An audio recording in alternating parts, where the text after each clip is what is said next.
घना जंगल था। जंगल में एक हाथी एक बच्चे को जन्म देती है। वो अपने बच्चे को लेकर बहुत खुश थी। एक दिन हाथी को कुछ जरूरी काम से बाहर जाना पड़ता है। तब वो अपने बच्चे से कहती है, बेटा मुझे एक जरूरी काम आ गया है, मुझे जाना होगा, मैं जल्दी ही वापस आ जाऊंगी, तब तक तुम अपना ख्याल रखना। माँ मैं भी तुम्हारे साथ आऊंगा। बेटा अभी तुम बहुत छोटे हो, जंगल में बहुत खूंखार जानवर होंगे, तुम गुफा में आराम करो, मैं जल्दी वापस आ जाऊंगी। ये कहकर हाथी वहाँ से चली जाती है। हाथी का बच्चा गुफा में अकेला था। कुछ देर बाद वहाँ एक खूंखार बाघ आता है। बाघ की नजर हाथी के बच्चे पर पड़ती है।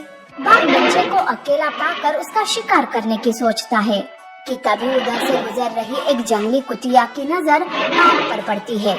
जैसे ही वो देखती है कि बाघ हाथी के बच्चे का शिकार करने वाला है, तो वो सोचती है, हे भगवान, लगता है ये बाघ बच्चे को खा जाएगा। अब मैं क्या करूं? कैसे उस बच्चे को बचाऊं? यह सोचकर जंगली कुतिया बिना वक्त जाया किए बाघ के सामने भौंकते हुए जाती है और कहती है, देखो बाघ, ये बच्चा बहुत छोटा है, इसे छोड़ दो, तुम इसका शिकार नहीं कर सकते। अरे ओ कुतिया, तू अपने काम से काम रख, मेरे और मेरे शिकार के बीच में मत पड़, समझे? नहीं मेरे जीते जी मैं इस बच्चे को तुम्हारा शिकार बनने नहीं दूंगी। बेटा तुम जल्दी से यहाँ से भाग जाओ, मैं इसे रोकती हूँ। ये सुनकर बाघ जोर जोर से हंसने लगता है और कहता है, तू क्या मुझे रोकेगी कुतिया, और तेरी इतनी मजाल। हाथी का बच्चा डर कर वहाँ से भाग जाता है और दूर झाड़ियों में जाकर छुप जाता है। इधर बाघ होता है और उसे मार डालता है। सब झाड़ियों के बीच छिपा हाथी का बच्चा देख लेता है और रोते हुए कहता है, माँ कहाँ हो तुम? जल्दी आओ, मुझे बहुत डर लग रहा है माँ। बाघ वहाँ से चला जाता है। कुछ देर बाद हाथी आती है। हाथी अपने गुफा के पास कुतिया को मरा देख घर आ जाती है और वो अपने बच्चे को ढूंढने लगती है। माँ की आवाज सुन बच्चा झाड़ियों में से भागा भागा आता है और उसके गले लग जाता है। बच्चा बहुत डरा हुआ था। बेटा तुम ठीक तो हो ना? और ये सब क्या है बेटा? बच्चा अपनी माँ को सारी बात बताता है। दोस्त, तुमने अपनी जान देकर मेरे बच्चे की जान बचाई है, मैं तुम्हारा ये एहसान कभी नहीं भूलूंगी।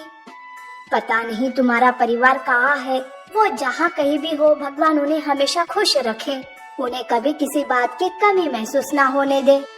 यूं हाथी प्रार्थना कर रही थी।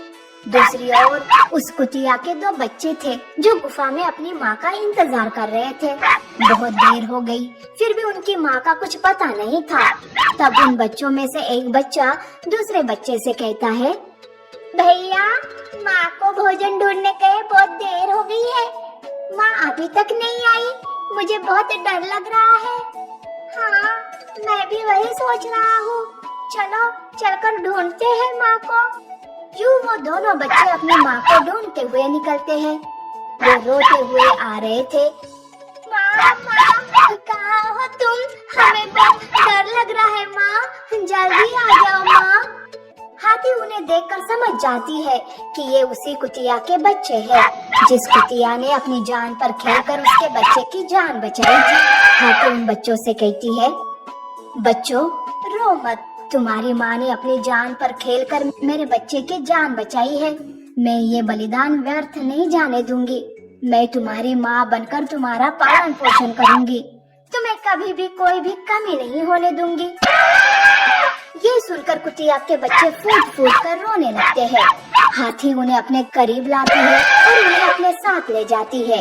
उस दिन से हाथी कुतिया के बच्चों को भी अपने बच्चों के साथ पालने लगती है।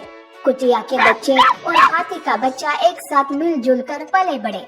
हाथी उन्हें कभी भी कोई भी कमी महसूस नहीं होने देती थी।